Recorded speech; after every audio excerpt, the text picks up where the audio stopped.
A paz do Senhor, seja bem-vindo a mais uma aula aqui do EBD em Foco. Eu me chamo Herberson, vou ministrar agora a lição número 9, que tem como título Orando e Jejuando como Jesus ensinou.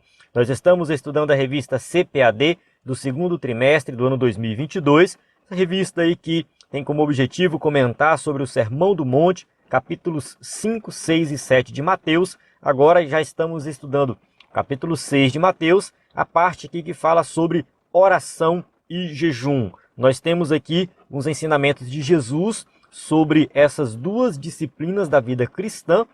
Vale ressaltar que não são apenas essas duas, mas aqui é destacado essas duas, e nós vamos entender que até mesmo os nossos atos mais piedosos, mais espirituais, podem ser usados para o nosso benefício próprio, para aparecer, como dizem por aí. Então, para chamar atenção para nós. Infelizmente, isso acontece. Então, nós precisamos ali, assim, estudar essa parte e aplicar não somente a questão da oração e do jejum, mas também, assim, muitas outras atividades espirituais que nós realizamos. E observar se isso está sendo realizado para a glória de Deus ou para chamar atenção para nós. É muito importante nós fazermos essa reflexão. Então, eu convido você a assistir essa aula até o final. Vou aqui seguir o conteúdo da revista CPAD, de acordo com os tópicos e subtópicos, explicando cada detalhe, aprofundando cada vez mais aqui, para que todos nós possamos ter uma compreensão melhor da lição. Essa aula aqui é em slide, em PowerPoint. O slide você encontra no site ebdenfoco.com. Além dos slides, a gente tem subsídios em vídeo, áudio, PDF. Só mostrar aqui, já que eu volto na mensagem anterior. Então, aula em áudio, vídeo e PDF é um conteúdo gratuito. Você acessa no nosso site e recebe também pelo WhatsApp.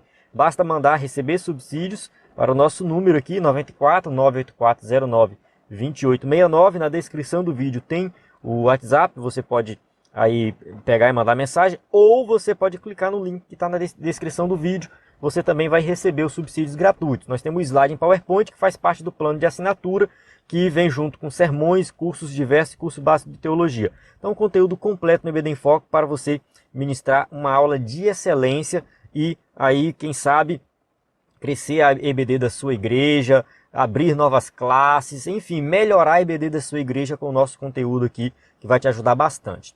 Então, vamos começar aqui a nossa aula, né? Vamos para o textual. Abrir um parênteses aqui. Estou gravando agora e está chovendo muito e às vezes sai o barulho da chuva no áudio. Na edição a gente tenta tirar, mas nem sempre consegue. Então não se preocupe se você ouvir um barulhinho de chuva.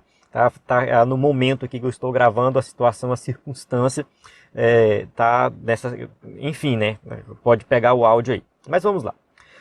Texto áureo diz assim: Disse o Espírito Santo: Apartai-me a Barnabé e a Saulo para a obra a que os tenho chamado. Então, jejuando e orando, e pondo sobre ele as mãos, os despediram. Atos 13, 2 a 3. Então aqui a gente observa um exemplo prático da igreja primitiva, como que eles faziam para realizar as atividades espirituais. No caso aqui, era a separação de Paulo e Barnabé para a obra missionária. Então isso não foi feito de qualquer maneira. Paulo não era aquele apóstolo independente que teve um encontro com Jesus e de repente falou assim: eu sou melhor do que vocês, eu vou sair por aí pregando o evangelho porque Jesus já falou comigo lá na minha conversão que esse era o meu chamado. Jesus falou com Paulo, chamou ele, só que isso foi confirmado pela igreja através da oração e do jejum. Então isso aqui era uma disciplina, a igreja praticava isso, a igreja primitiva praticava a oração e o jejum na escolha ali do ministério. Então isso tem que ser aplicado também nos dias de hoje, na igreja de hoje. A oração e o jejum são disciplinas espirituais que potencializam sensivelmente a vida piedosa do crente. Então vamos para a nossa leitura bíblica em classe, encontra em Mateus 6, de 5 a 18. Então uma leitura bem extensa, muitos versículos. Inclusive essa aula ficou bem extensa. A aula é uma aula bem completa e uma aula que, assim, o conteúdo da revista ficou extenso e a aula aqui vai ser também bem extensa, porque o nosso objetivo é transmitir todo o conteúdo. Então, vamos até o final aí para acompanhar a exposição completa da aula. Eu pulei a leitura bíblica em classe, como a gente faz de costume, porque durante a aula a gente vai seguindo os versículos e explicando o conteúdo. Introdução. Nesta lição aprenderemos acerca da oração conforme ensinada por Jesus Cristo, bem como as lições espirituais do jejum. Então aqui a gente vai focar em oração e jejum. Vale ressaltar que tudo que nós estudarmos aqui pode ser aplicado em outras áreas da vida cristã. O Divino Salvador nos assegura que, orando e jejuando ao Pai em secreto, Ele não estará indiferente às aspirações da alma, isto é, às nossas orações. Então aqui, o escritor da revista vai apresentar as nossas orações como aspirações da alma, algo que vem de dentro, do coração, algo que vem a partir ali de momentos com Deus, de desejos profundos, de conversar com Deus, de fazer petições a Deus, e Deus não estará indiferente se nós fizermos isso realmente de coração. Contudo, é imprescindível que a oração e o jejum sejam realizados da maneira que Jesus ensinou. Então Jesus ele vai ensinar como que nós vamos orar e jejuar. Então a gente vai ver aqui no Sermão do Monte este modelo. Tópico 1. A oração é um diálogo com o Pai. 1.1. A natureza da oração. Podemos dizer que a oração é o diálogo da alma com Deus, a qual aparece na Bíblia Sagrada em diversas formas. Então aqui a gente vai falar de oração, que é uma conversa com Deus, é um diálogo. Você vai falar com Deus e Deus vai também te responder. Nós temos que ficar atentos à resposta das nossas orações. Então é um momento de conversa com Deus. Muitas pessoas pensam que oração é algo assim muito elevado e que não é todo mundo que consegue orar. Para você orar, você tem que ser um crente muito antigo. Para você orar bem, você tem que ser um crente que entende de teologia, que fala palavras bonitas. Não é isso. Não existe nem esse conceito de orar bem, orar mal, oração boa, oração ruim. Eu não vejo dessa forma. Oração é oração. Oração é uma conversa com Deus. Tanto faz você ter 50 anos de crente como você ser um novo convertido. Tanto faz você orar 1 hora como você orar 10 segundos. Deus está ouvindo a sua oração se ela for sincera, se ela for do coração. É o que a gente vai falar aqui nessa aula, vai tratar, o assunto tratado aqui é nesse sentido. Então a oração é um diálogo. Entenda a oração como uma conversa. Você que é professor da IBD e vai ensinar na sua igreja sobre essa lição, tente passar essa ideia para os seus alunos, porque pode ter alguém lá que acha que não consegue orar e acha que a sua oração Deus não está ouvindo. Então explique para esse seu aluno que a oração é uma conversa na linguagem simples que a pessoa consegue se expressar. Ela tem que ser sincera e vir do coração. Agora vamos ver algumas características aqui das orações. No caso, a oração ela pode ser uma oração de confissão, ou a confissão ela pode fazer parte da sua oração.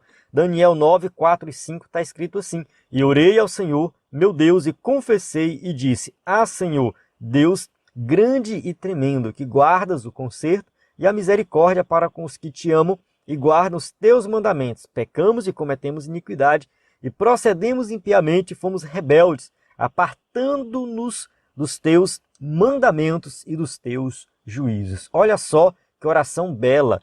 Eu dei um corte aqui no versículo, porque a oração completa do versículo 3 ao versículo 15. Eu coloquei somente os versículos 4 e 5 por causa do espaço aqui no slide. Mas eu recomendo você ler Daniel capítulo 9. A gente vê aqui um grande homem de Deus confessando os pecados ali de toda uma nação, falando que eles pecaram, que eles erraram, e Deus é misericordioso para perdoar. Então a confissão ela tem que fazer parte da sua oração. A sua oração não pode ser apenas petições, ela tem que ter também uma confissão. A adoração faz parte das orações na Bíblia. A gente tem aqui alguns versículos que indicam isso. Eu vou ler aqui Apocalipse 4, 10 e 11. Fala assim: Os 24 anciãos prostravam-se diante do que estava assentado sobre o trono e adoravam o que vive para todo sempre, e lançavam as suas coroas diante do trono, dizendo: Digno és, Senhor, de receber glória, honra e poder, porque tu criaste todas as coisas, e por tua vontade são e foram criadas. Então Deus é digno de toda adoração, de todo louvor, de todo poder. Vários outros versículos poderiam ser colocados aqui para ilustrar isso. Eu vou colocar disponível para download aqui na descrição do vídeo um material que eu preparei. Na verdade, foi uma coletânea que eu fiz de orações na Bíblia. E eu separei essas orações por temas. Então tem oração de adoração, oração de confissão. Você vai baixar esse material em PDF. Eu procurei colocar todas as orações da Bíblia. Não sei se estão todas lá, mas eu fiz uma pesquisa profunda e tentei colocar o máximo de orações realizadas, orações realmente que foram realizadas, que estão registradas na Bíblia. E aí você vai observar que tem várias orações aí que tem o propósito somente de adorar a Deus. Então a adoração, ela faz parte da sua oração, ela deve fazer parte. Nós temos também a oração de comunhão, ações de graça, como a gente tem exemplos de Miriam, Débora, Davi, né, agradecendo a Deus por uma bênção recebida. No Novo Testamento, Paulo exortou os cristãos a fazerem sempre esse tipo de oração, perseverar em oração, velando nela com ação de graças, Colossenses 4:2. Então, assim, a tua oração, ela tem que ter ali um agradecimento a Deus pelas bênçãos recebidas. Muitas vezes a gente esquece de agradecer a Deus. Então, agradecer a Deus é algo muito bom e maravilhoso e você tem que expressar isso com os seus lábios, com as suas atitudes também, quem sabe fazendo um culto de ação de graças, oferecendo culto ali em ação de graças. Enfim, você pode, né, usar as suas palavras também para dizer a Deus o quanto está grato pelas bênçãos recebidas. Tá? Pelo exposto, em primeiro lugar, o que deve marcar prioritariamente nossas orações é a busca da glorificação do Pai. Então a gente ora a Deus glorificando a Ele, porque Ele é digno de toda a adoração. Então, assim, fica até a dica de você, quando for orar, começar a sua oração através da adoração. No EBD em Foco, eu tenho um curso sobre oração. Esse curso ele é fechado para assinante, mas sempre que tem a lição sobre oração, uma lição sobre oração, eu acabo abrindo esse curso. Então, se eu resolver abrir esse curso para todos, eu vou colocar aqui na descrição do vídeo para você assistir. É um curso até antigo, que eu gravei há muito tempo no EBD em Foco, mas o conteúdo é altamente relevante e fala sobre a estrutura da oração. Então fique atento na descrição do vídeo, também nos grupos que a gente tem vários grupos. Se você já participa do nosso grupo, fique atento que a qualquer momento eu vou postar lá este curso. Mas também temos que pedir, suplicar, perseverar no nosso pedido. Então a gente vê o exemplo de Daniel, da mulher Ciro-Fenícia. Assim, a oração tem que ter petição. Orar também é pedir. Então, assim, a gente tem dois extremos muitas vezes. Tem um extremo de pessoas que só oram pedindo a Deus. A oração da pessoa se resume a pedir. Outras pessoas tentam evitar o excesso de petições e acaba fazendo uma oração que não tem petição nenhuma. Tem adoração, tem confissão de pecado, tem agradecimento, mas não tem petição. Eu penso que Deus quer que nós pedimos. Sim, nós temos que pedir e muitas vezes sermos persistentes nos nossos pedidos. Claro, sempre colocando a vontade de Deus em primeiro lugar. Então nós temos que fazer petições, faz parte também da oração. A resposta de Deus para quem busca incessantemente, conforme o apóstolo Paulo nos incentiva a fazer. Efésios 6,18 está escrito: orando em todo o tempo, com toda a oração e súplica no Espírito e vigiando nisso, com toda perseverança e súplica por todos os santos. Então a oração ela tem que ser perseverante. Se você tem um pedido a Deus, você pode fazer esse pedido mais de uma vez. Não tem problema nenhum você fazer isso. Daqui a pouco a gente vai falar da questão das vãs repetições, a gente vai entender como que funciona. Mas a oração ela pode ser uma oração que você está, ali quem sabe está pedindo algo há muito tempo. Talvez Deus não te deu ainda porque não é o momento, não é o tempo dele, não é a vontade dele, mas você tem um desejo no coração por aquilo que você está pedindo. Se for legítimo, se for algo bom e agradável, Deus ele vai atender a sua oração. Finalmente, podemos ainda pontuar a oração intercessória como o exemplo de Daniel e também da igreja primitiva. A igreja primitiva tinha essa oração intercessória, a gente vê na Bíblia as pessoas intercedendo por outras pessoas. Então você pode fazer isso. Eu acredito que quem é mãe e quem é pai é especialista nisso. Intercede muito pelos filhos, então são especialistas em orações intercessórias. Então nós temos que orar uns pelos outros. Tópico 1.2. Como os homens de Deus viam a oração. A Bíblia nos incentiva a orar, porque há poder nesse maravilhoso recurso espiritual, o qual não podemos desprezar. Então, nós não devemos desprezar a oração. Eu acredito que uma das falhas na igreja de hoje é a falta de oração. Eu acredito, eu penso que a igreja de antigamente orava muito mais. E eu digo antigamente, baseado na história que eu escuto das pessoas, né, de muitos anos atrás, até quem sabe antes de eu nascer, na década de 80, na década de 90, a igreja foi marcada por oração. Mas eu lembro também da minha adolescência. Hoje, atualmente, eu tenho 33 anos, não escondo a minha idade. Mas quando eu tinha 12, 13 anos de idade, eu lembro que sempre tinha momentos de oração, cultos de oração, com muito mais frequência, orações às 5 horas da manhã. Quantas e quantas festas de jovens eu participei aqui no estado do Pará. Quem é do Pará sabe como é que funciona, festa de jovens, festa do circo de oração. São 3 dias de festa, com culto de manhã, de tarde e de noite. É algo extraordinário. E a gente orava às 5 da manhã durante 3 meses, preparando para a festa. Quando chegava na festa, o poder de Deus caía, pessoas se convertiam, a igreja passava por um avivamento extraordinário. E hoje, raramente a gente vê isso acontecer. Então, antigamente, às vezes há 20 anos atrás. Há 20 anos atrás, a igreja tinha o hábito de orar muito mais. E eu lembro que eu participei de uma vigília recentemente, e essa vigília não teve oração, foi louvor do começo ao fim, poucos momentos de oração bem curtos. Então eu fiquei sem entender como que uma vigília não tem oração. Era louvor e pregação e não tinha oração. Não faz sentido. Então a oração, ela faz parte da vida do cristão e tem que fazer parte da igreja, é uma marca da igreja. Então assim, a Bíblia vai apresentar a oração até mesmo como uma ordem. O escritor da revista coloca aqui como uma ordem: orai sem cessar. 1 Tessalonicenses 5,17. No Antigo Testamento, Esdras viu a oração como um recurso mais poderoso que o exército do rei Artaxerxes. Quando Esdras vai levar o povo ali de volta, né, para a terra, o rei ofereceu o exército para fazer uma proteção. Ele falou: não, nós já oramos a Deus. Então não faz mais sentido a gente querer a ajuda do exército. Então a gente tem que confiar em Deus. Então a oração foi muito mais poderosa do que um exército para proteger o povo. No Novo Testamento, Jesus também tinha a oração como algo tão necessário quanto o sono, o alimento, fazia parte da vida dele, da vida de qualquer pessoa, de qualquer cristão. Vamos colocar assim, do ponto de vista de Jesus, qualquer cristão tem que ver a oração como algo importante. E assim, vamos lá definir o que é importante aqui. Se eu perguntar para você, é importante você respirar? Você vai falar assim, não é necessariamente importante, como é essencial, vital.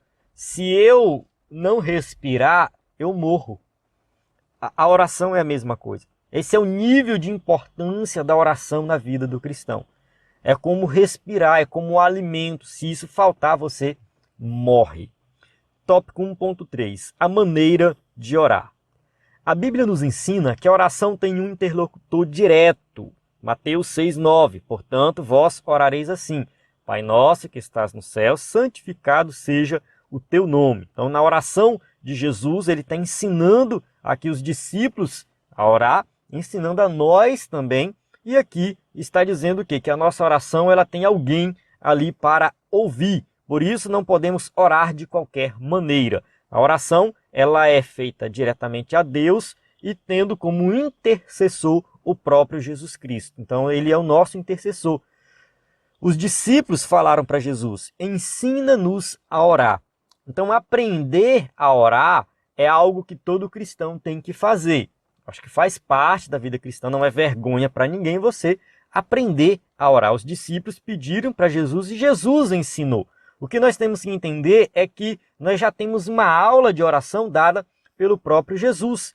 E a palavra de Deus nos ensina a respeito da maneira de orar. Primeiro, a quem a oração deve ser dirigida? A oração deve ser dirigida a Deus Pai em nome de seu Filho Jesus Cristo. Então Jesus é o intercessor. Só existe oração, só existe acesso ao Pai por meio do intercessor, que é Jesus Cristo, a postura do corpo na oração.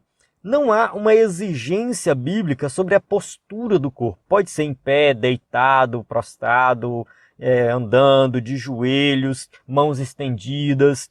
Então, não existe uma regra com relação a isso. Tem pessoas que pensam que a oração ela tem que ser de joelhos, ela tem que ser com a mão estendida, ela tem que ser de tal forma, de tal forma. Não tem que ser de jeito nenhum. Às vezes, a gente sente aquela necessidade de ajoelhar, se possível, como uma maneira de reverência, de humildade diante de Deus, com os olhos fechados para não perder a concentração. Mas você pode fazer a sua oração em pé, sentado, deitado ou com o olho aberto, não tem problema. A questão de fechar o olho também é uma questão mais para você não perder a concentração vendo alguma coisa. Fica até a dica aqui na igreja, quando a igreja vai orar, todo mundo fecha o olho, é bom alguns obreiros orar de olho aberto para ver se não vai acontecer alguma coisa errada na igreja, meio que vigiar também, né? Porque a gente sabe que tem todo tipo de gente dentro da igreja. Então, o obreiro orar de olho aberto é algo importante dentro da igreja. E a oração dele vai ser ouvida, não tem problema nenhum. Então, Deus está ouvindo a sua oração, independente da sua postura. Em relação ao horário da oração, a Bíblia ela não dá uma resposta definitiva, assim, tem que ser tal horário. Não existe isso.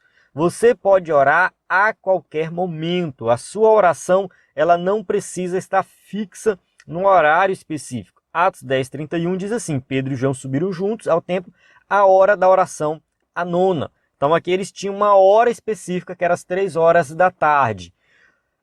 Isso significa que nós temos que orar 3 horas da tarde? Não. O Salmo 55:17, o salmista vai falar e também de horários de oração, Daniel 6:10 também. Não existe um horário, isso aqui era o costume, o hábito deles, cada um tinha o seu costume, a igreja primitiva, o povo de Israel, enfim, mas isso aqui é simplesmente assim, você tem que ter o hábito de orar, o costume de orar. Quem sabe você ora de manhã, quem sabe você gosta de orar meio-dia, quem sabe você gosta de orar à noite antes de dormir. Não tem problema você definir o seu horário.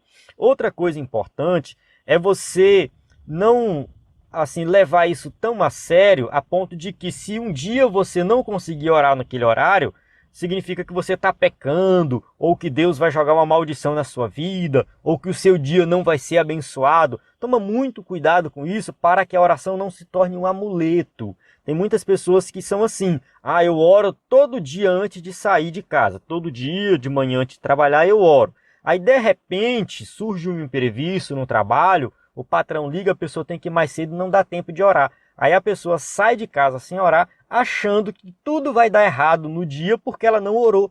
Então a oração já se tornou um amuleto. Não é mais aquela coisa voluntária, uma conversa com Deus.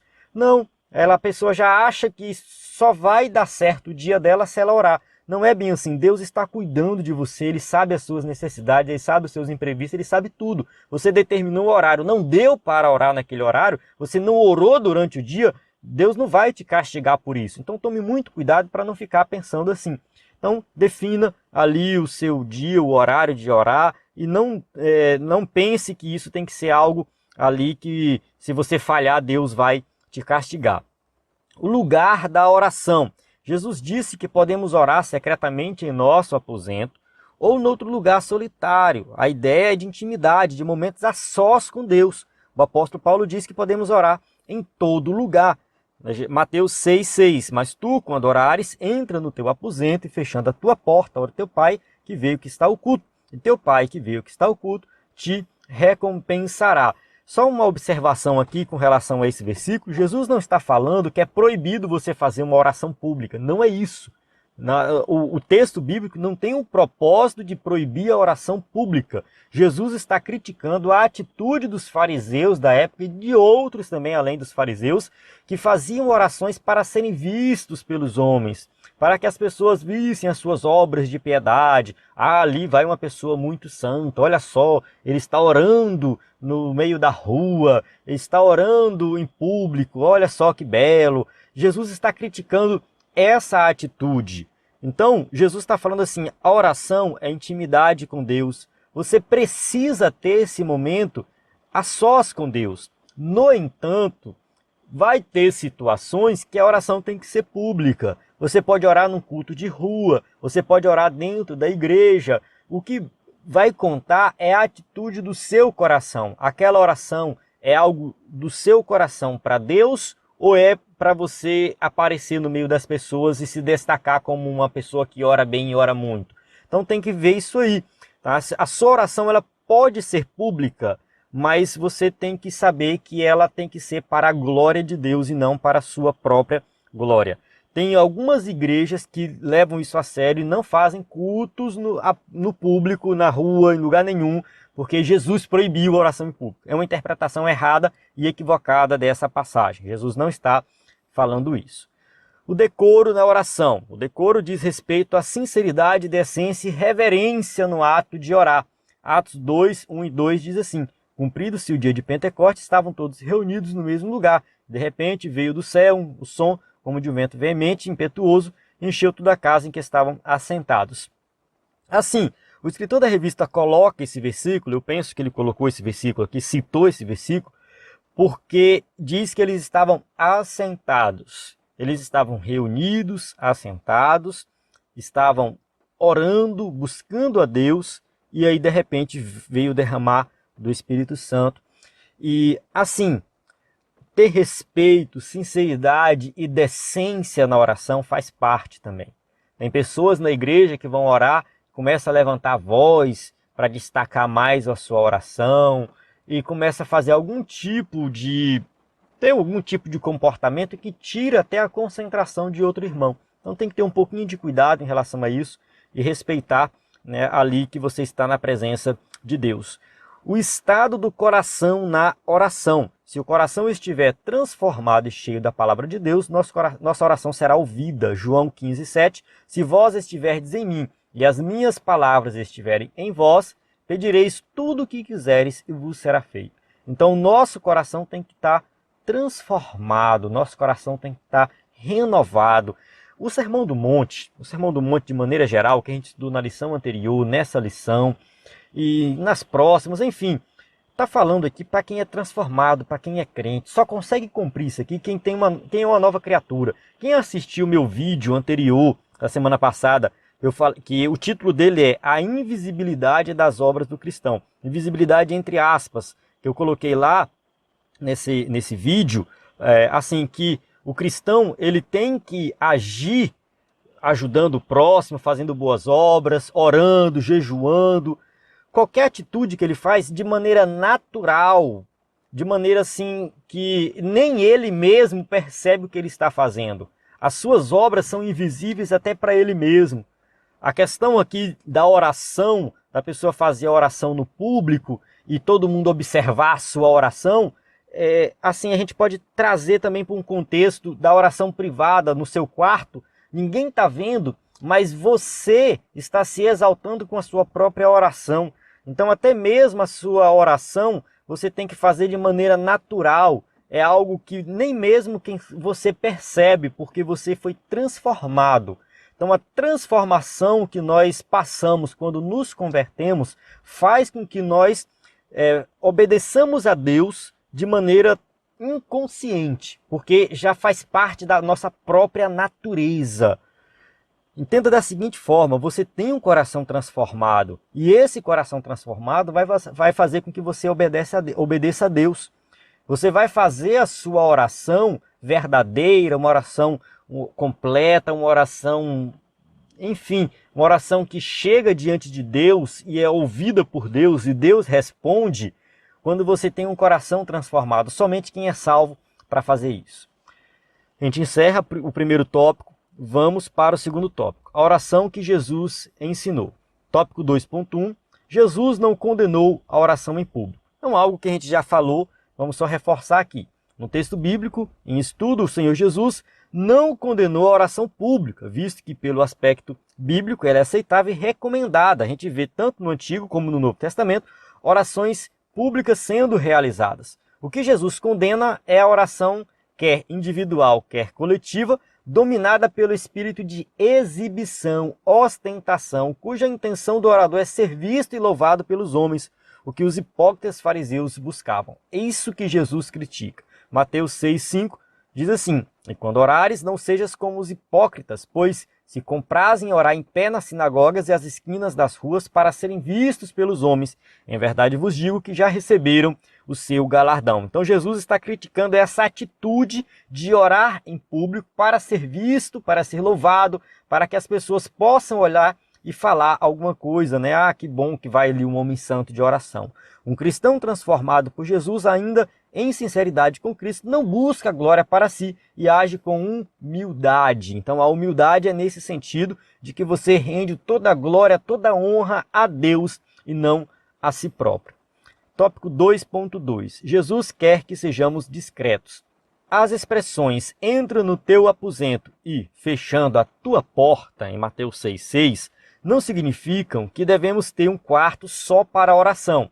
Não é uma regra, tá? Você tem que ter um quarto de oração. É claro que podemos fazer de algum cômodo de nossa casa um local particular para falarmos com o Pai. Algumas pessoas que têm uma situação financeira melhor, que servem a Deus, fazem quartos de oração. Eu já vi artistas famosos falando isso, eu já vi pregadores, grandes pregadores falando isso. Não, tem um quarto só para orar. Isso é muito bom, é louvável. Se for possível, pode fazer, não tem problema, não é pecado. Mas isso não é uma regra. Jesus não está dizendo que você tem que ter esse quarto aí. A gente tem que entender o ensino de Jesus de maneira bem simples e direta. Aqui no ensino de Jesus, sua ênfase não é o lugar, mas a atitude de quem ora. Jesus não está falando que você tem que ter um lugar específico, tanto que ali na conversa com a mulher samaritana, ele fala que os verdadeiros adoradores adorarão o Pai em espírito e em verdade. Não é um lugar específico. A mulher samaritana estava preocupada, é em Jerusalém, é no templo, é no Monte Gerizim. Jesus fala, não tem nada a ver com lugar. Então o lugar aqui não é importante, é a atitude. Esse lugar secreto traz o sentido de que quem tem a mente e coração transformados orará a Deus de modo humilde e sincero, sem buscar aplauso dos homens. O que eu tenho falado da aula anterior, nos vídeos que eu gravei, falei agora nessa aula também, só é possível cumprir o que está no Sermão do Monte se for transformado. Só é possível se você já matou a velha natureza e tem uma nova natureza. Esse modo humilde, sincero de buscar a Deus, sem buscar aplausos de homens. Sem buscar, quem sabe, até mesmo o seu próprio aplauso, o seu próprio elogio. Essa atitude é uma atitude de quem é transformado. Você simplesmente vai orar a Deus e ponto final. Você vai glorificar a Deus na sua oração. Para o cristão, o lugar secreto é visto como especial a fim de afastar do mundo e estar sozinho com Deus. Ele sabe que a sua recompensa não vem de homens, mas do Pai que está nos céus. Então você simplesmente vai orar a Deus, buscando glorificar a Deus, a recompensa que vem de Deus e não de homens. Então a sua oração ela pode ser no público, mas se o teu coração está focado ali em adorar a Deus, glorificar a Deus e não buscar a glória dos homens, já é uma oração secreta. A gente pode levar nesse sentido também. Tá? O secreto aqui não é um lugar fechado. O secreto aqui é a disposição do seu coração. É claro que um local secreto para você orar, para você buscar a Deus, é muito bom. Inclusive, você pode fazer isso e, enfim, faça a sua oração. Pronto, acabou. Você foi lá no seu quarto, orou e pronto. Não precisa sair por aí se exibindo. Tem pregadores que gostam de se exibir. Não, porque eu oro tantas horas por dia, eu oro tanto. Irmãos, a gente tem que ter muito cuidado com esse tipo de coisa. Parece que nós temos essa tendência de querer usar até mesmo as disciplinas espirituais para nos vangloriar. A gente tem essa tendência. A questão do tempo na oração também é muito debatido. Tem gente que acha que tem que orar 1 hora, 2 horas. Não existe isso. Simplesmente ore. Há muito tempo atrás, assim, quando eu comecei a me dedicar na obra de Deus, eu pensava que a gente tinha que orar um tempo específico. Não, eu tenho que orar pelo menos meia hora. Hoje eu faço assim. Quando eu vou orar, eu não olho hora que eu comecei, não olho hora que eu terminei. Eu oro. Eu simplesmente oro. Eu ajoelho, oro, falo o que tem que falar com Deus. Às vezes, quando eu tenho um horário marcado para sair alguma coisa, eu coloco o celular para despertar. 8h15 eu tenho que sair, então 8h15 eu vou parar, 8h10 eu vou parar a minha oração. Coloco o celular para despertar. Se por acaso eu orar muito e chegar no horário, o celular desperta, eu sei que eu tenho que parar porque eu tenho um compromisso. Se por acaso a minha oração terminou e não deu o horário do celular, não tem problema, acabou. Terminei de orar. A minha oração ela pode ser 5 minutos, ela pode ser meia hora, ela pode ser 1 hora. Eu não estou preocupado com o tempo, eu estou dando a minha experiência. A minha experiência. Por quê? Porque antes eu era preocupado com o tempo. Antes eu tinha essa preocupação que eu tenho que orar tantos minutos. Hoje eu não tenho mais, Deus me libertou disso, graças a Deus. Eu simplesmente oro, só coloco o celular para despertar o horário, questão de compromisso pessoal que eu tenho com o trabalho e tudo mais. Só se for o caso. Se não for, se eu não tiver o compromisso, eu tiver o meu tempo livre, eu simplesmente oro. Não importa se eu orei 5 minutos ou se eu orei 1 hora. Para mim isso não tem diferença. Eu simplesmente quero conversar com o meu Deus. E eu penso que essa minha experiência pessoal ela pode servir de exemplo positivo. Tá? Eu posso estar errado também, mas tem sido muito bom para mim, muito gratificante ter essa mentalidade de simplesmente orar sem se preocupar com o tempo. Tá? Então a gente tem que ir nesse sentido aí. Tópico 2.3. Não useis de vãs repetições nas orações. Quando a oração é balbuciada apenas em palavras vazias, perde o foco, que é Deus, e se firma em vãs repetições. Então isso acontece muito, principalmente quando a pessoa é pressionada a orar muito tempo e ela não tem experiência em orar muito tempo. Alguém fala, não, porque você tem que orar 1 hora. Se você não orar 1 hora, Deus não vai te abençoar. Aí a pessoa ora 15 minutos, acaba as palavras, ela fica balbuciando. Não faz sentido isso, não tem lógica, fica fazendo vãs repetições. Muitas vezes por inocência, não por estar errado. No caso aqui, a crítica de Jesus é porque eles realmente estavam fazendo algo errado. Sobre esse assunto, Cristo novamente combate os escribas, os quais faziam longas orações. No caso dos escribas, eles achavam que longas orações era necessário para Deus responder. Marcos 12:40, que devoram as casas das viúvas e isso com pretexto de largas orações, estes receberão mais grave condenação. Não é verdade que o Senhor desprezava longos períodos de oração, pois na Bíblia encontramos esse tipo de oração. 2 Crônicas 6, 14-42, Neemias 9, Salmo 18. Então temos vários exemplos bíblicos de orações longas na Bíblia, isso acontece naturalmente. Material que eu vou deixar para download e vocês vão ver algumas orações mais longas, outras mais curtas. O que Jesus contraria aqui é a atitude de alguém achar que quanto mais fizer barulho, Deus lhe ouvirá. Então isso aqui era algo que eles pensavam na época, tentando imitar os pagãos. É o que Jesus está falando aqui. Ó. Esse procedimento era peculiar dos pagãos, como bem se observa no caso dos profetas de Baal. Os profetas de Baal repetiam, oravam, gritavam, e ali estava Elias zombando deles, né? Zombando porque eles estavam fazendo aquilo. E assim, não somente os profetas de Baal, mas as pessoas que adoravam outros deuses até na época de Jesus. A gente tem ali os gregos, os romanos também que tinham seus deuses. Eles usavam vãs repetições, faziam barulhos para que o Deus deles ouvissem. E tinha também a pessoa que era devota de vários deuses. Então ela fazia a mesma oração várias vezes para vários deuses diferentes. Não haja repetição de oração. Jesus vai criticar isso. Ora, na Bíblia encontramos orações curtas feitas pelos homens de Deus com verdadeiro sentimento e que foram respondidas prontamente, como por exemplo Salomão e Ezequias. Então a gente tem vários exemplos bíblicos de orações curtas que foram respondidas.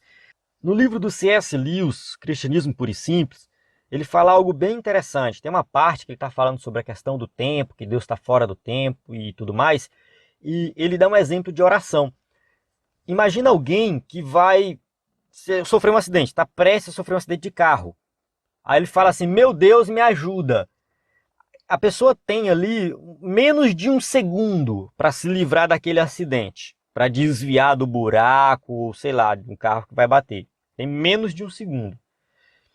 Só que Deus tem a eternidade para ouvir essa oração. Essa oração, meu Deus, me ajuda, que é algo que a pessoa está precisando agora. É uma oração, tá? Uma oração de 3 palavras. E a resposta tem que vir de imediato. Mas Deus está fora do tempo. Ele tem a eternidade para ouvir essa oração e atender. E o acidente não acontece. Então não se preocupe com o tempo da oração. Não se preocupe com a situação, a circunstância. Você pode falar assim, não adianta orar não, porque a sentença já foi declarada. Não adianta orar porque já está perdido, meu filho já está nas drogas. Não adianta orar porque eu já perdi o meu filho, a minha filha para prostituição. Não adianta orar, irmão, não pense desse jeito. Adianta sim. Deus, ele está numa dimensão diferente, ele está num tempo diferente, ele está numa situação totalmente diferente da nossa. Muito melhor do que a nossa, porque ele é dono de tudo, coordena tudo, ele criou todas as coisas, ele tem o poder para fazer tudo o que ele quiser. A gente que não sabe pedir. A própria Bíblia diz que muitas vezes nós não alcançamos o que pedimos porque pedimos mal. E pedimos mal porque não conhecemos mais de Deus, o poder que Deus tem, o poder da oração. Então peça, fale com Deus, seja uma oração curta, seja uma oração longa, seja algo de urgência, não se preocupe, fale com Deus, a sua oração ele vai ouvir. Oração que tem repetição, mas que não envolve futilidade, mecanicismo, tem seu valor. E é aceitável, pois assim Jesus orou. O próprio Jesus repetiu a mesma oração. E assim, não tem problema você pedir uma coisa mais de uma vez. Muitas pessoas vão nesse sentido. Jesus falou para não usar vãs repetições, então vou pedir só uma vez, não vou pedir mais. Não, você pode pedir mais de uma vez porque é algo do coração, é algo que você está precisando, você necessita, Deus está te ouvindo. É diferente da intenção dos fariseus, que usavam vãs repetições, era algo fútil, era algo para aparecer, para ser glorificado pelos homens. Eles faziam nesse sentido. Se você estiver fazendo a sua oração para glorificar a Deus, é algo bom, maravilhoso, não tem problema você fazer o mesmo pedido mais de uma vez. Quando entregamos tudo nas mãos de Deus em oração sincera e humilde, Ele cuida de nós. Então Deus cuida, Ele sabe das nossas necessidades, e é por isso que a gente tem que pedir. Tem muita gente que fala assim, mas se Deus sabe do que eu preciso, por que eu vou pedir? Eu acho que seria o problema, o contrário, se Deus não soubesse. Se Deus não soubesse o que nós precisamos, aí sim seria problemático. O que eu peço para Deus? Porque Ele não sabe. E agora? O que eu falo? Eu teria que ter essa preocupação. Agora, irmãos, quando eu sei que Deus sabe das minhas necessidades, Ele sabe o que eu preciso, eu me sinto muito mais confortável em falar. Porque no final eu falo assim, Deus, que seja feita a tua vontade. Entende? O fato de Deus saber de tudo não deve nos intimidar a pedir, mas deve nos encorajar. Porque Ele sabe das nossas necessidades e nós falamos com Ele, pedimos, clamamos a Ele e Ele vai nos abençoar. Terceiro tópico, oração e jejum. Então, como eu falei, é uma lição bem extensa, 2 temas muito importantes. Então a gente encerra aqui o primeiro tema, que é oração, e agora vamos falar do jejum, que está atrelado, um está atrelado ao outro. Então vamos lá. 3.1. Oração e jejum, uma combinação perfeita. Em inúmeras passagens bíblicas, podemos notar que a oração e o jejum estão bem combinados. A gente tem várias aqui, está citado aqui, eu vou ler 1 Samuel 7, 5, 6, que diz assim: Disse mais Samuel, congregai todo Israel em Mispa, e orarei por vós ao Senhor. E congregaram-se em Mispa e tiraram água, e a derramaram perante o Senhor, e jejuaram naquele dia e disseram ali, pecamos contra o Senhor. E julgava Samuel os filhos de Israel em Mispa. Então Samuel, separado aqui como juiz da nação de Israel, chama o povo e fala para o povo jejuar. Então o jejum e a oração já fazia parte ali de momentos de contrição do povo, de arrependimento no Antigo Testamento. Por meio das Escrituras, podemos dizer que a oração e o jejum são vistos como atos que revelam disciplina, autonegação e humilhação. Irmãos, jejuar é uma atitude do cristão, uma disciplina do cristão que ele vai aplicar na sua vida para mortificar a carne, para dizer assim, eu não estou preocupado com as coisas carnais, mas estou preocupado com as coisas de Deus. Eu quero me dedicar nas coisas de Deus. Eu acredito que o jejum ele tem que ser atrelado à oração, ao louvor, e tem que ser um momento que você vai separar para Deus. Um final de semana, um domingo, um sábado, não sei, um feriado, um momento que você vai se dedicar na oração, na leitura da palavra, quem sabe até mesmo no evangelismo. Não sei, mas que é uma separação do momento que você vai falar assim, eu preciso mostrar para minha carne que quem manda é o Espírito. A palavra de Deus já diz que a carne é fraca, então você não deve alimentar a carne, você deve mortificar a carne. Fazer um jejum indica isso. Eu também penso, assim como eu falei da oração no começo, em relação ao jejum, nós falhamos muito. E eu me coloco nessa categoria aqui, de alguém que falha muito com relação à questão do jejum. Muitas igrejas, ainda hoje, têm a prática do jejum na escola dominical. E orienta os irmãos a irem para EBD em jejum, ficar, quem sabe, até meio-dia, sem comer, dedicado ali na obra de Deus. Então isso é algo muito bom. E nós temos que nos voltar para isso, tá? Para a questão do jejum e da oração. E mostram também dependência total de Deus em momentos mais extremos, quando precisamos buscá-lo para resolver um problema específico, receber uma determinada orientação. Isso aqui é uma questão que muitas pessoas podem criticar, mas eu acredito ser algo válido, assim como o escritor da revista coloca aqui. Um problema sério, algo sério que você está passando, tira um momento para jejum e oração, para que Deus possa resolver aquela causa específica. Muitas pessoas falam assim, só ora quando está com problema. Claro, irmão, é claro, está com problema, o negócio é sério, você vai orar mais. Não tem problema nenhum você orar mais nesse sentido. Você está fazendo algo que, quem sabe, você negligenciou a oração por muito tempo, o jejum por muito tempo. De repente veio um monte de problema. Você fala assim, não, agora eu vou voltar a orar. É válido. Quem sabe Deus te colocou nessa situação para você voltar a orar como você orava antes, voltar a jejuar como você jejuava antes.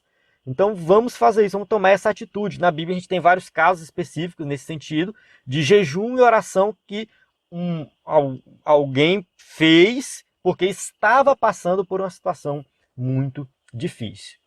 3.2. O aspecto bíblico sobre o jejum. Na Bíblia, há 3 eventos que caracterizam a necessidade do jejum.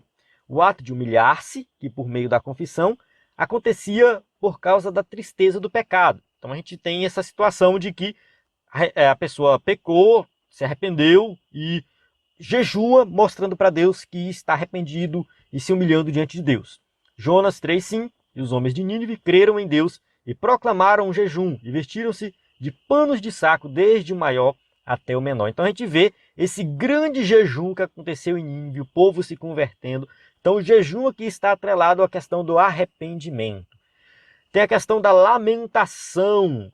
O de lamentação fosse por causa de um mal sofrido, fosse por alguma praga, uma derrota sofrida em uma batalha ou uma ameaça. Juízes 20:26, está escrito assim, ó. Então todos os filhos de Israel, todo o povo, subiram e vieram a Betel e choraram, e estiveram ali perante o Senhor. E jejuaram aquele dia até a tarde, e ofereceram holocaustos e ofertas pacíficas perante o Senhor. Então o povo, muitas vezes, quando estava passando por um problema, por uma derrota, por uma batalha, ia lá e orava e jejuava. Então a gente pode aplicar isso na nossa vida. Você pode falar, Sérgio, tem 10 anos que eu fiz o jejum, e de repente vem um problema. Faça agora. Quem sabe Deus tem misericórdia de você. O evento espiritual de grande concentração de fiéis, que no caso de envio de missionário, escolha de homens para a obra, a gente tem Atos 13, 2 e 3, né? E servindo eles ao Senhor, jejuando, disse o Espírito Santo, apartai-me a Barnabé e a Saulo para a obra que os tenho chamado. Então, jejuando e orando, pondo sobre eles as mãos, os despediram. Então a gente tem o caso que eu já expliquei logo no começo, que é a leitura que a gente fez. Então aqui a gente vê Paulo e Barnabé separados para a obra de Deus, confirmados aí pela igreja através do jejum e da oração. Pela lei mosaica, havia um jejum anual no dia da expiação, que no caso era o dia, uma vez por ano, que o sumo sacerdote entrava no Santo dos Santos, aspergia o sangue sobre a Arca da Aliança. Todo o povo tinha que se arrepender de seu pecado. Então isso era um jejum anual, era uma vez por ano. Essa prática se multiplicou em diversas formas. Então começou a aparecer vários tipos de jejum. Jejum ao nascer do sol, jejum de 7 dias, 3 semanas, 40 dias. No caso, 40 dias, casos especiais, tá? Elias, Moisés, Jesus. Não vai cometer essa loucura, vou jejuar 40 dias. Muito cuidado com isso, muito cuidado. Questão do jejum também, a gente tem que observar saúde. você tem saúde para jejuar, talvez você tenha um problema no estômago e você não pode passar muito tempo sem comer. Então, para uma pessoa que tem um problema assim, 3 horas, 4 horas de jejum já é um jejum aceitável para Deus. Ah, porque eu tenho que jejuar quanto tempo? Cuidado com isso, olha a sua saúde. Você pode fazer um jejum de um dia, 24 horas, eu acho que é um jejum assim que uma boa parte das pessoas conseguem fazer. É um pouco sofrido, quem sabe você não está acostumado, mas sempre atrelado à questão da oração, momentos com Deus, a sós com Deus, no culto, quem sabe, o evangelismo, mas voltado para as coisas de Deus. Então, a questão do jejum, o povo de Israel fazia ali vários tipos de jejum e não existe uma regra nesse sentido. Você vai de acordo com a sua saúde, a sua intimidade com Deus, o seu propósito vai determinar quanto tempo você vai fazer de jejum. Eu conheço pessoas que fizeram 3 dias de jejum de água e alimento, tá? Alimento sólido. Eu já vi isso aí, mas casos muito raros e muito específicos, com um propósito muito específico. Não é todo mundo que consegue fazer isso. Eu tiro assim que foram poucas pessoas que me falaram que fizeram isso. Então tem que tomar cuidado, tem que ter sabedoria nesse sentido. Diante disso, os judeus decidiram jejuar 2 vezes por semana, que se tornou uma prática degenerada por causa do orgulho, como no caso dos fariseus. Os fariseus já estavam usando o jejum para se destacar na sociedade. Lucas 18:12, a oração lá do fariseu, né? Ao lado do publicano. Jejuo 2 vezes na semana e dou o dízimo de tudo quanto possuo, que é a parábola do fariseu e do publicano. Então eles estavam jejuando 2 vezes na semana. Por quê? Porque a lei mandava? Não, mas eles adquiriram esse hábito. É pecado? Não. Eles estavam pecando ao jejuar 2 vezes na semana? Não estavam pecando, mas o motivo, a motivação do coração é que era errada. Entretanto, o Senhor Jesus não estabeleceu dias fixos sobre o jejum. Ele jejuou de modo espontâneo, tendo como objetivo principal estar mais preparado e sensível à missão para a qual foi enviado pelo Pai. Então, jamais por mera tradição. Jesus não jejuava por mera tradição, como ser humano que estava cumprindo uma obra, mas também como Deus também que estava cumprindo a obra. Ele dá o exemplo para nós. Ele se prepara e ao mesmo tempo deixa o exemplo para nós ali de uma pessoa que orava e jejuava. Tópico 3.3. O ensino de Jesus sobre o jejum. Segundo o Sermão do Monte, entendemos que a prática do jejum é livre, um ato voluntário e espontâneo. Isso porque deve nascer do desejo genuíno da alma com motivos especiais, quer seja diante do perigo, quer seja diante da tristeza ou da tentação. Não importa o motivo, o propósito, tem que ser voluntário e espontâneo a pessoa que vai decidir. No texto de Mateus 6, 16 a 18, o ensino do jejum também é a respeito de humildade e descrição na prática. Para jejuar não é preciso desfigurar o rosto e ostentar espiritualidade, pois Nosso Senhor ensina: unge a cabeça e lava o rosto. Demonstre alegria, não fique demonstrando que está jejuando. O fariseu naquela época ele desfigurava o rosto, fazia de tudo para que as pessoas da rua vissem que eles estavam jejuando. O pessoal passar e falar: está ali alguém jejuando. Mas não é assim que nós temos que fazer. Tá? Assim como a oferta e a oração, o jejum não pode ser usado para atrair os olhares humanos, pois trata-se de uma prática piedosa diante do Pai. Toda prática verdadeiramente piedosa busca a glória de Deus. Então, se realmente ela é piedosa, ela tem que buscar a glória de Deus, não a glória própria. No livro do D.A. Carson, do Sermão do Monte, ele dá um exemplo de estudantes universitários que começaram a levar a Bíblia para a universidade.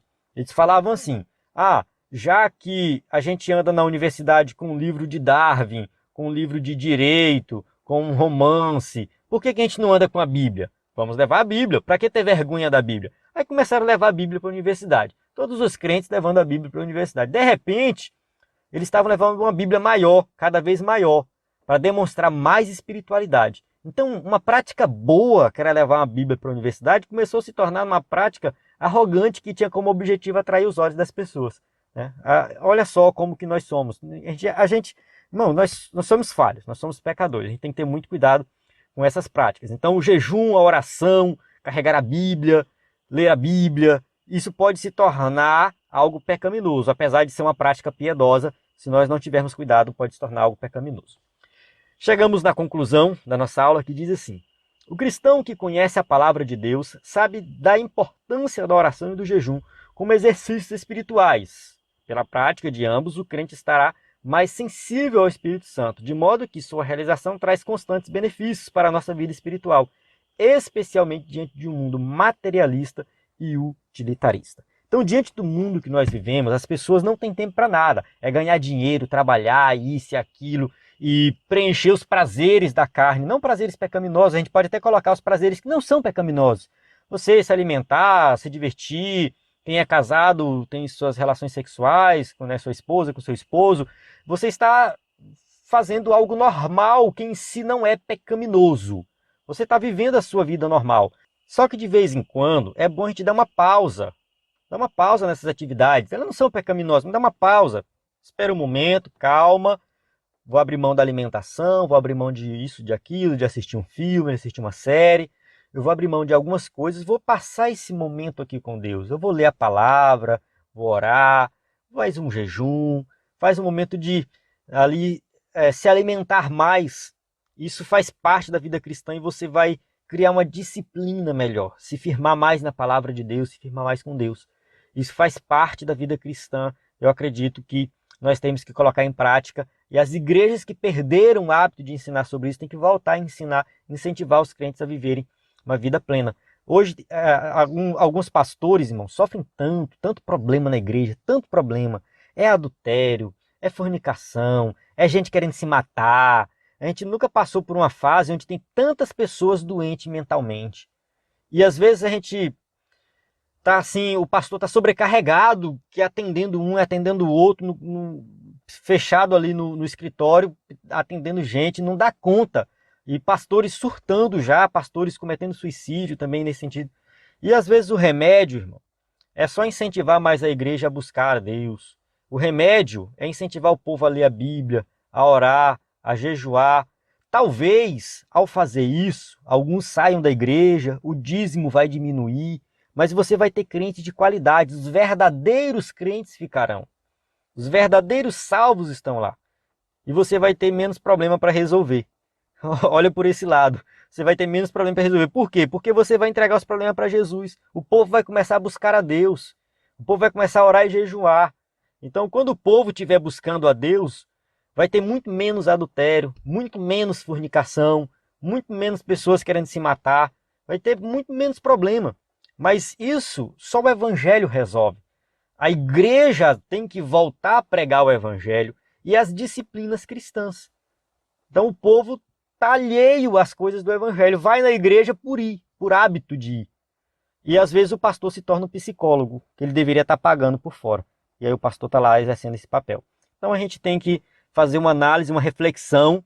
Vale ressaltar que o que eu estou falando aqui não é para toda igreja, não vale para todo mundo. São casos específicos, exemplos genéricos, que você tem que adaptar para a realidade da sua igreja. Mas cabe a nós fazermos essa reflexão e ver se a nossa igreja, as nossas atitudes, tudo que nós estamos fazendo, não precisam ser melhoradas. Eu acredito que precisa. Todo mundo precisa melhorar um pouquinho mais. Eu preciso. Essa lição falou muito comigo. Eu creio que está falando com muitos aqui. Amém? Então eu vou encerrar aqui a aula. A gente tem aqui as perguntas para quem vai usar o slide na igreja. Qualquer dúvida, você pode entrar em contato conosco pelo nosso WhatsApp, 94 98409 2869. Na descrição do vídeo tem o WhatsApp. Deixe seu comentário, deixe sua participação. Nós agradecemos muito. A equipe TBD em Foco está aqui, pronta para servir da melhor maneira possível. A paz do Senhor. Até a próxima aula.